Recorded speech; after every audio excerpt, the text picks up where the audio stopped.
So, good morning, everyone. Good morning, sir. After your examination, now we have another start of lecture on generalized linear models. This is the common paper for the both group MSc Statistics and MSc Applied Statistics. So you all have to join this class, and simultaneously, I will also talk to Das sir about the practicals on a generalized linear models using R. If possible, we will take combined practical for both statistics as well as applied statistics. That I'm not sure after discussion that I will let you know.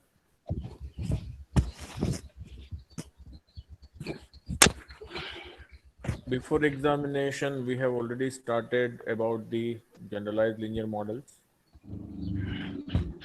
Can anyone give any idea about usage of generalized linear models?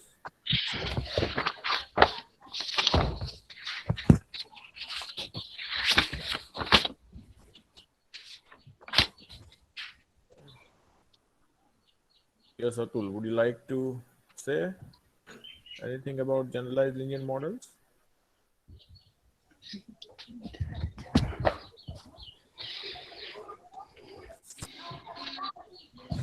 Okay. If you don't want to convey anything, please mute your mic.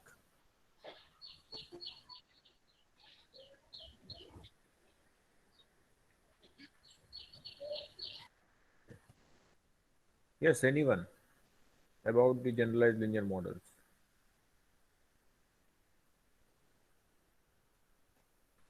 Today I have kept the session of only question answer because it is a revision of what we have learned before examination. When the data follows the exponential family of distribution, not particularly normal, Good. So we can one, use yes. generalized linear model.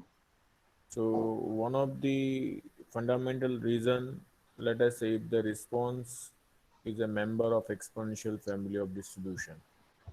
Let us say response follows the exponential family of distribution. Then we cannot use the simple linear regression models which we have studied in the second semester. We need to generalize the classical linear regression models on the line of classical linear regression models. We call them as a generalized linear models. So Khyati has given the one idea. If your response follows generalized linear models, we can, sorry, if your response follows the exponential family of distribution, then we can use the generalized linear models. Anyone else?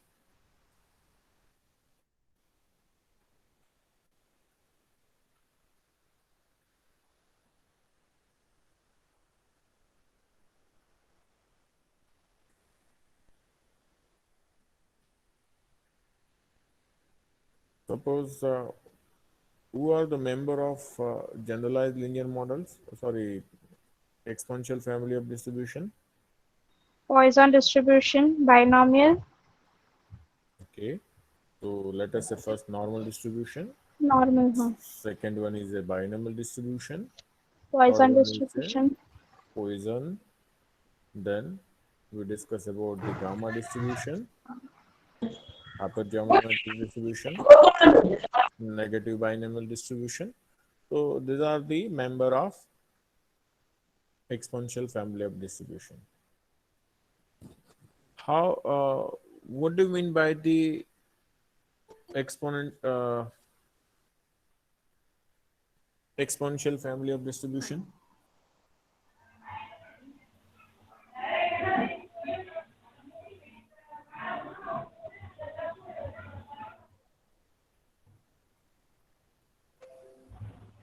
B dash theta.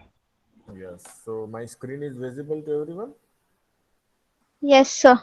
Okay. So let us say we have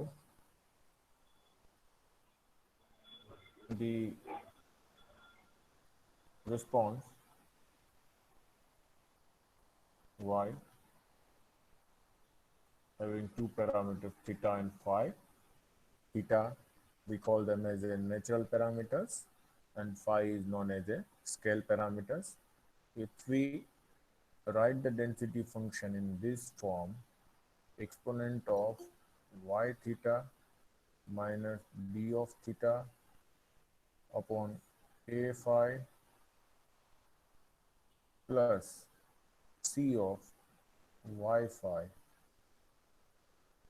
then we say that y follows the exponential family of distribution, where theta is natural parameter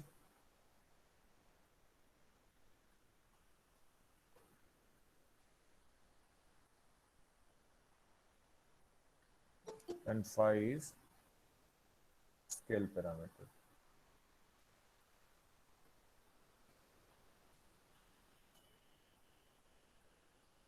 B theta is a sum function of theta, a phi is a sum function of phi, and cy phi is a function of y and phi.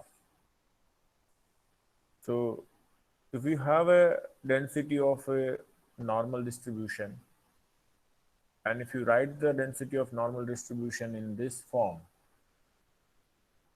y is equal to exponent of this form, then we can say that normal distribution is a member of exponential family. And then you can compare the form of the theta, b theta, phi, a phi, and cy phi. Similarly, for a binomial distribution, if you write in this exponential family of structure, then we can use then we can use or we can say that the response is a member of, or the binomial distribution is a member of exponential family of distribution. Similarly, for the y follows the gamma distribution, y follows the Poisson distribution. If we write their density in the exponential family of distribution form, then we say that the response is a member of a exponential family of distribution. And whatever the models we have developed by considering the response having this f of y theta phi, then the model is known as a generalized linear model. The name itself, generalized linear models, is saying linear. That means the relation between the parameters and expected response should be linearly distribution or linearly related. If it is not, then we have to apply the some transformation on the expected response so that it becomes a linear. So if you remember, we have compared the normal distribution with the exponential family. We got the theta equal to mu. We call them as a canonical link or identical link. Identical link. Because our objective is that we are comparing the theta. It is a natural parameter with the eta. What is the eta? Eta is nothing but my linear predictor. It is my linear predictors. Okay, so I wish to compare the theta with the eta, and then I can. And linear predictor I usually write in the form of beta 0 plus beta 1 x1 plus up to let us say beta k xk, or you can write in the form of x dash beta. Okay, so here beta 0, beta 1, beta k are the regression coefficients, but here the form of the theta, if you write the theta equal to mu, mu is nothing but your expected response. It is the expected value of y when x equal to x. If we write mu equal to or theta equal to mu and theta is equal to eta, so then we can say mu equal to eta. then this nothing but it is a concept of a either simple linear regression models or multiple linear regression models. So if link is a canonical link, then we can have either the simple linear regression models or a multiple linear regression models. But if the link is not canonical, like that, let us say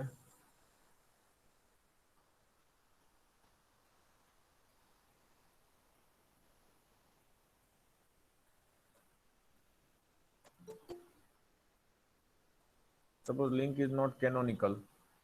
Let us say in a binomial distribution, we have a link is theta equal to log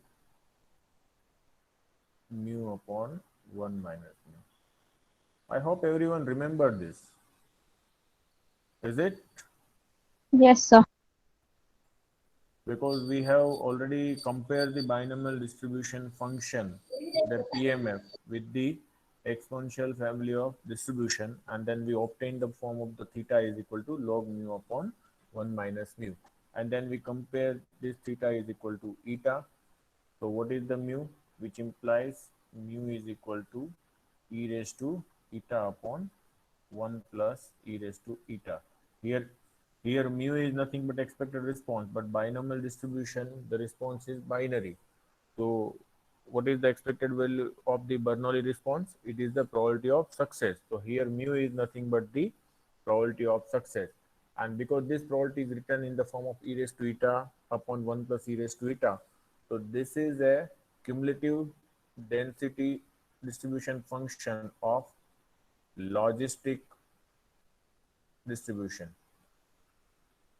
and therefore it is known as a logit link. Okay. Similarly, for a Poisson distribution, we have a link is theta equal to log mu. So we call that the link is a log mu. And if I compare with the eta, what I will get mu equal to e raised to eta. Okay. And if I am having the gamma distribution, the link is a inverse link. We just ignore the negative sign. So therefore, if I compare with the eta, it is if I'm ignoring this negative sign, so mu is equal to 1 by eta. Okay, what is the eta? So eta, we know that eta is equal to, we have considered that x dash beta. Okay, and if you consider the only simple linear predictor, so beta 0 plus beta 1 x. Here we also discuss about the linear predictors. In linear predictors, if your x is a quantitative variable, then directly it is involved into the linear predictors. If it is a qualitative variables, then you have to add the category itself is the parameters. If you remember, we have developed the linear predictors. Let us say sex is a linear predictor, then we have added the parameters. Let us say alpha f if female,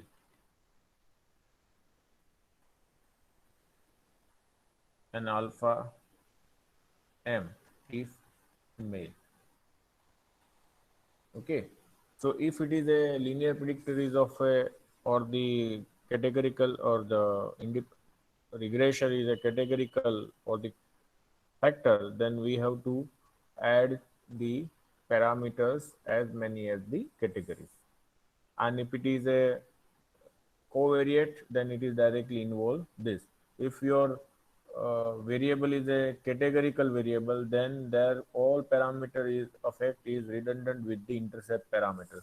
So that means we do not require to go for the intercept parameters. So that we have seen about the various structure of the linear predictors and other things.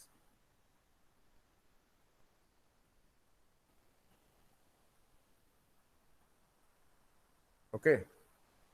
So these are the materials I have already shared to you, and I hope you all have seen that materials. So while fitting the generalized linear models, what are the basic two properties of a generalized linear models? One is that stochastic independence, and second one is a, what is the second one? The variance is a function of a mean, which is known as a second order property. Then we have obtained, we have discussed the various steps of fitting of generalized linear models. Then we discussed about the model selection criteria based on the box, on the line of Box and Jenkins. So first we have to select the model, then we have to fit the models, and then we will use for the prediction. So this is the form of the exponential family of distribution. In this way, we have obtained for the normal distribution. Just we have converted this normal distribution density in this form, and then we compare with the equation 1.2, that is the exponential family of distribution, and we are getting theta equal to mu, b theta equal to mu square by 2. So this is how we have obtained. Similarly for the Poisson distribution. So this exercise we have already done it. Okay. So while fitting of a generalized linear models, what you require? You require the three things. Which things? We require the three things. Which one? So it is saying that first either you should know the distribution of data, or and the linear predictors, and you have a link function. Sometimes the distribution of data is not available to you. So by nature of the variable, you can identify the distribution of data. Suppose the response is binary, then we can say that it is a Bernoulli distribution. If it is a count, then it has a Poisson distribution. So with that, we can proceed. Once we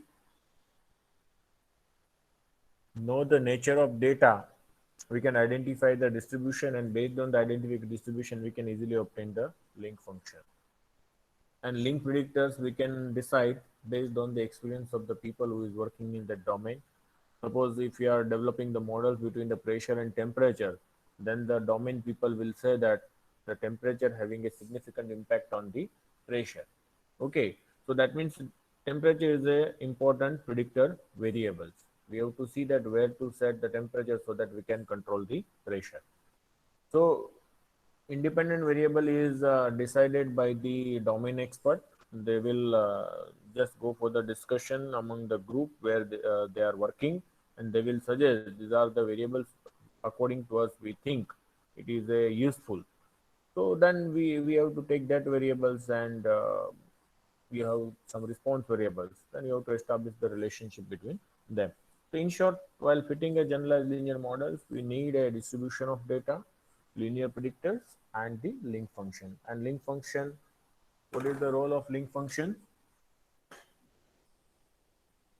So it is connecting your linear predictors with expected response, or you can say that link function is helpful to connect your expected response to the linear predictors, because only in a normal distribution your linear expected response is equal to linear predictors we are writing. That is what we say, theta equal to mu. That means theta equal to eta, so we can write mu equal to eta. So only canonical link is there in the normal distribution. In no other way you can directly write your expected response equal to eta, because the range of eta is on real line. Suppose if you are talking about the binary response, then mu is the probability, then it is lies between 0 to 1. So you cannot compare the left hand side is lies between 0 to 1 and right hand side is from real line. So that is how you have to make a transformation on the left hand side, that is the mu, so that the transform value should belong to the real line. Okay, and that is how the logic transformation we can use. We have also obtained the mean and variance of exponential family of distribution by using this particular well-known property. We have already proved. What is the mean? Mean is nothing but the b dash theta, and variance is nothing but the b double dash theta a phi. So if you are writing the variance of y is equal to a phi variance of mu, so this mu is not, variance of mu is nothing but b double dash theta, so it is also known as a variance function.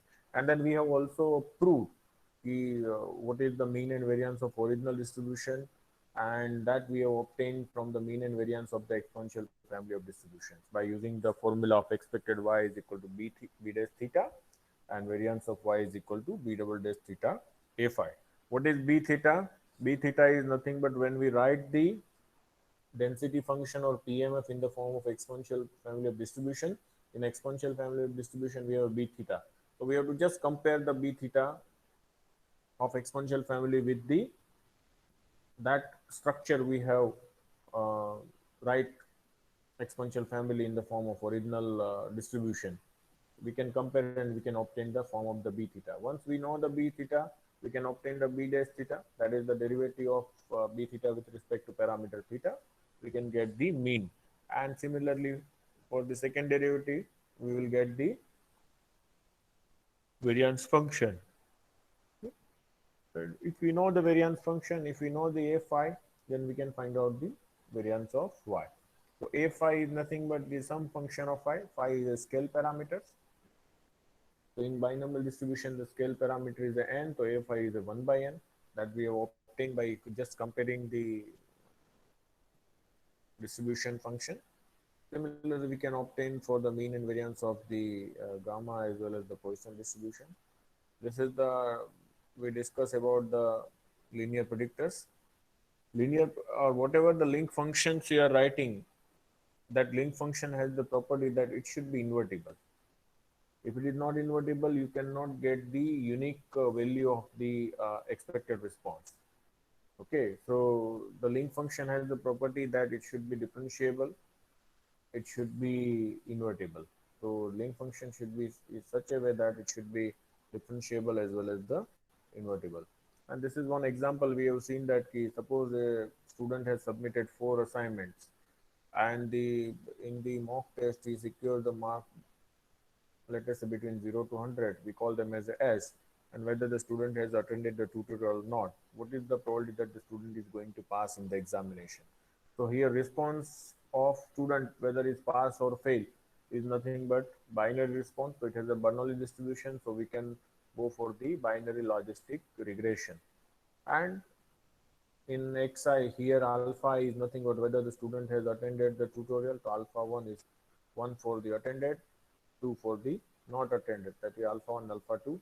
Here, because n is a quantitative variable, that is directly enter into the linear predictors with the coefficient beta 1, and s is also a quantitative variable, so it is directly involved into that. But this is a categorical variable, so we have added in the form of the parameters. And then we use compare this eta with the log link, so mu is equal to logic link, so mu equal to 1 plus e raised to minus eta raised to minus 1. So the ultimate aim is that if I am interested to find out this expected response, I need to find out the eta. And if I need to estimate this eta, I need to estimate this alpha and beta.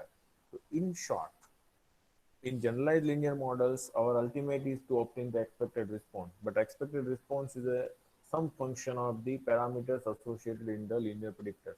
So therefore, we need to estimate the linear predictor first, then we can obtain the expected response.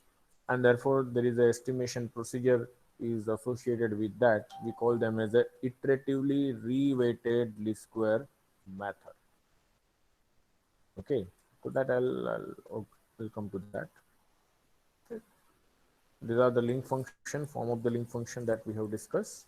For a normal, it is identity, the form of the, here I have written g of mu. So g of mu is nothing but the theta. Theta is equal to g of mu, some function of mu. And if it is a mu, then it is a link is identity.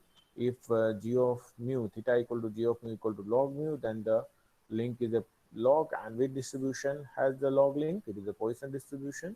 If g of mu is equal to ln mu upon 1 minus 1, so this is a logic link with distribution binomial, and inverse, so g of mu equal to 1 by mu, then with distribution, so gamma has the inverse link.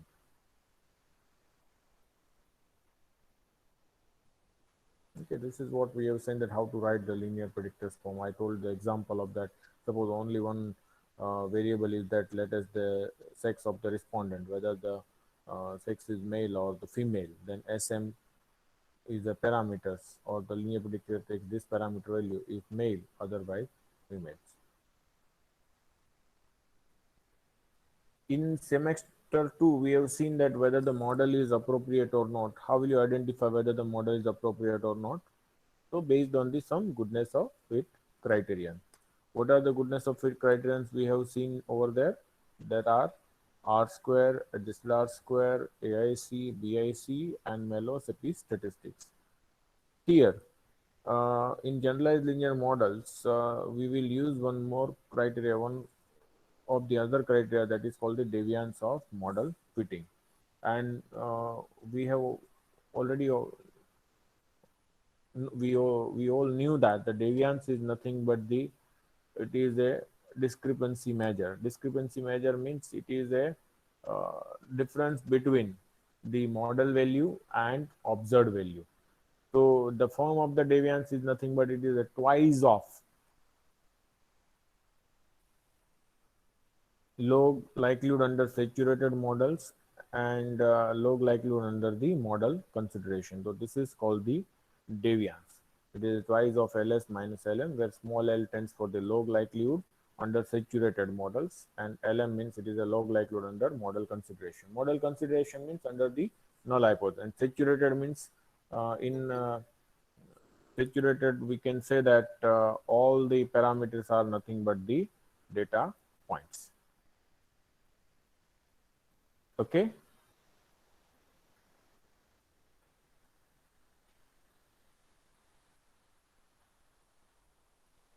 Is that clear?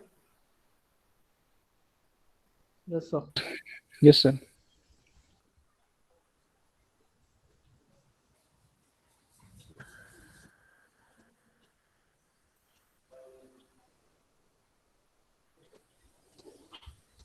So ultimately, how we decide whether the given model is good or not? I told you that deviance is a model uh, fitting criteria. It can be used when the model is of a nested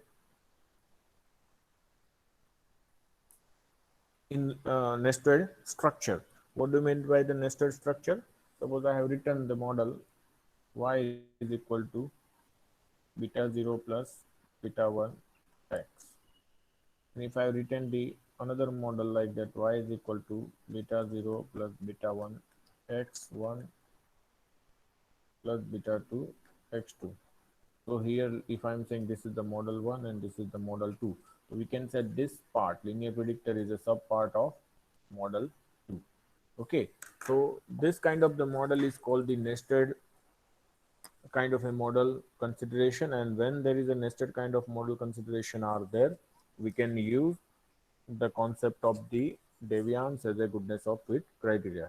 And uh, how will you say that whether the model 1 is better or model 2? So wherever the deviance is smaller, that model fits well to the data.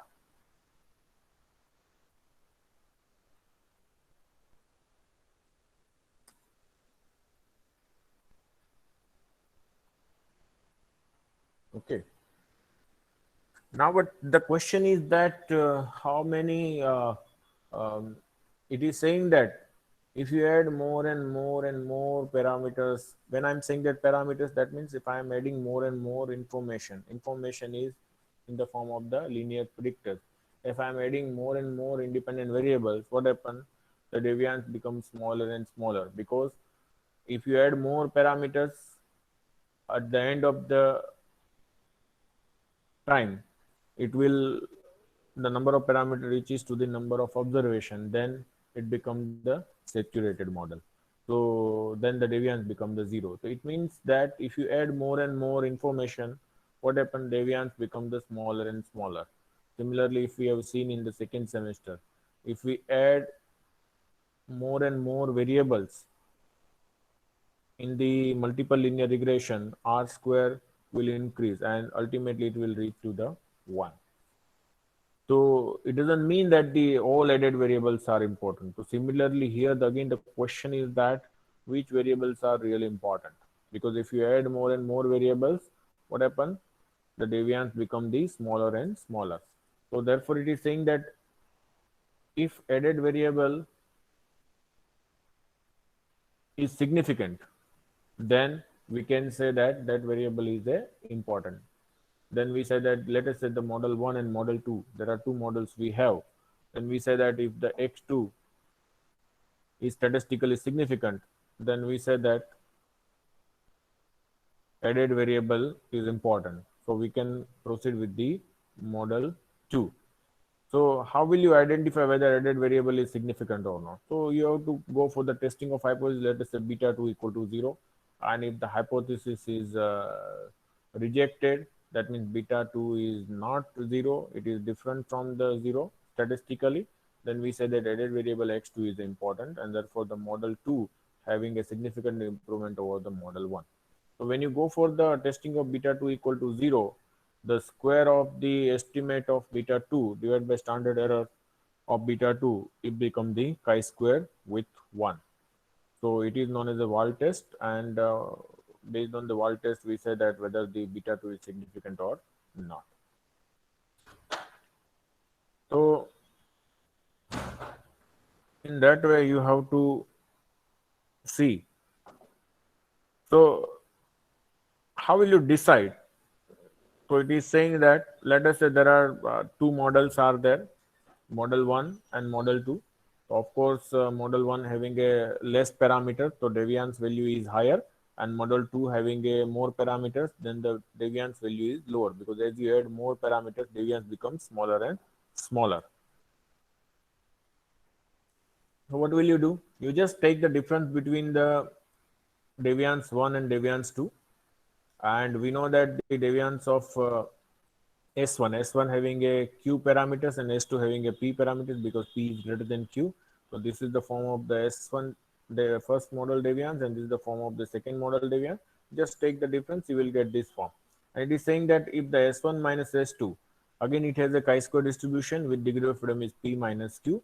And what is the mean of chi-square distribution? It is a P minus Q, and variance is a 2 into P minus Q, because we know that if a response follows the chi-square with n degree of freedom, mean is n and variance is a 2n. So here in our case, we have a degree of freedom is P minus Q. So mean is P minus Q and variance is this. So it is saying that if the difference between the deviance of two models exceed the 2 into P minus Q, where P minus Q is a difference in the number of parameters of the model 2 and model 1, then we say that the second model having a significant improvement over the first model, or you can say that the second model is preferred over the first model. So that all we discuss in that previous session, and that is what here you can observe also. So once the deviance part is there, so then we have to also obtain the form of the deviance of the various distribution. So you have to obtain the form of the deviance for the various distribution, like if you have a data is a binomial distribution, what is the form of deviance? If your data is a normal distribution, what is the form of deviance? If your data is of a gamma distribution, then what is the deviance? Okay. So that we have to obtain the form of the deviance. So these are the form of the deviance that we already discussed and obtained. Okay. Once the deviance part is over, next part is we are going for the residual analysis. So because the model is fitting well or not, so after estimating the model, our next task is that we will obtain the residuals.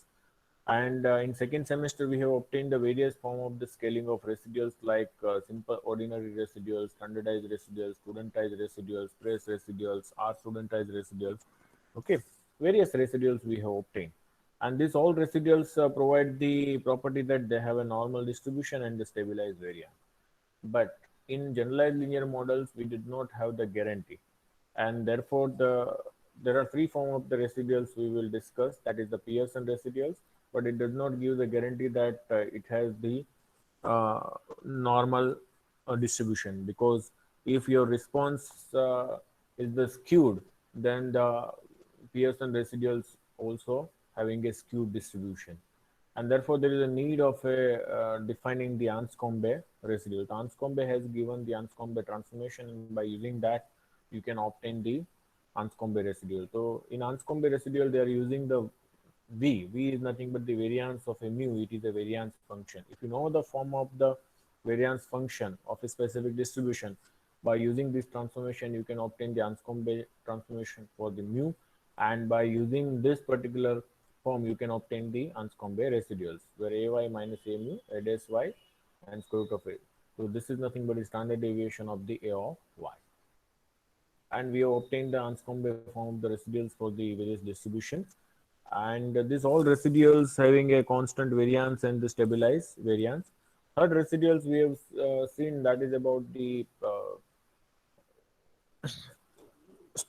deviance residuals, and deviance residuals is nothing but it is the sine function of square root of di.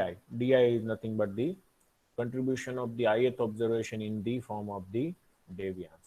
So if the y is greater than the expected response, then the ith observation contributed the positive residuals. If y is less than mu I, then we say that ith contributing the negative residuals.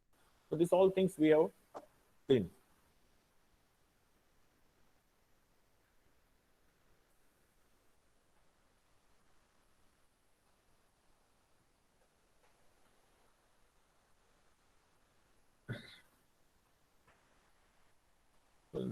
Then we discuss about the various form of residuals. Okay, these are all we have discussed. Okay, so ultimately, first our aim is that we have to go for the estimation of the model. Okay, we can do the residual analysis and other things, provided that we can have the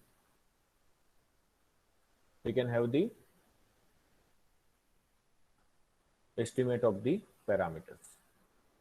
So how to obtain the estimate of the parameters? So as I told you that we will use the concept of a iteratively reweighted least square method. So in the tomorrow session, we will discuss about the IRLS method and how to obtain, how to obtain specifically by using the exponential family of distribution and Taylor series expansion. There are two different approach that we will see. And once the estimation part is done, then goodness of fit criteria, either you can use the deviance statistics or the Wahl statistics. That's all. Any questions? Anyone?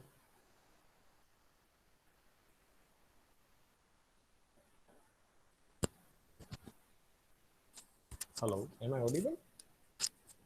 Yes, sir. Yeah. Any Yes, sir. questions, everyone? No, Because sir.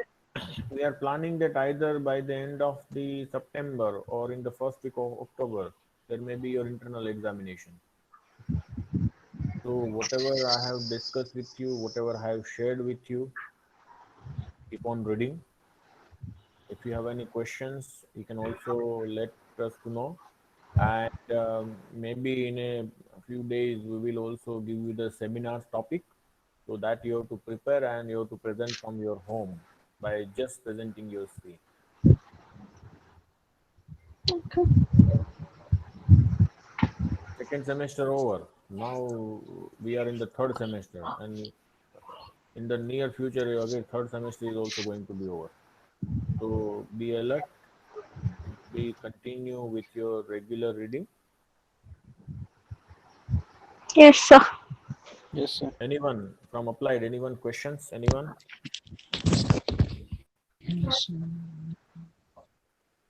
Darini,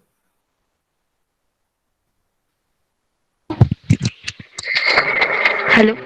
any question? Sir, I have some question in that. You said the next nested structure. Hmm. Sir इसमें ऐसा है कि आपने दो बोला था, दो part है. अभी सपोज आपने बोला y is equal to b theta plus b one x का, वो Hmm. सब पार्ट बन जाता है जब जो सेकेंड पार्ट का होता है. Yes, exactly. तो दोनों का पैरामीटर्स सेम हुआ तो दोनों में पैरामीटर्स इंक्लूडेड है जो भी सेम है, तो Hmm. उसमें हम कैसे आइडेंटिफाई कर सकते हैं सर? नहीं, जैसे कि आपने पहले लेटेस्ट से a patient is getting the stroke, बराबर? So what are Yes, the sir. factors which are responsible that patient is going to get the stroke? Let us say age is one of the variable. Second Okay. variable, you have taken their education level. Okay, education Okay. level I am saying in terms of the number of years for the schooling. how many years of the study the gentleman has. Okay, Okay. sir. Third one is that, let us say, income. Can we say that the higher income there is a higher chance of risk, lower income lower the chance of cardiovascular disease? So let us say if I'm considering only the age as the first variable, then my linear predictor is a beta 0 plus beta 1 x1. X1 is nothing but the age. But now Age. I'm adding one more variable, that let us say not only age but income is also responsible. So beta 0 plus beta 1 x1 plus beta 2 x2. Here x2 is nothing but income. So that Income. is how the first model become the submodel. Subpart. Okay, sir. Yeah. Okay. Anyone Yeah. else? Any questions?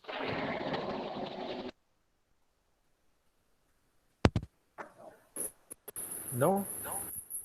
So I will stop recording here, and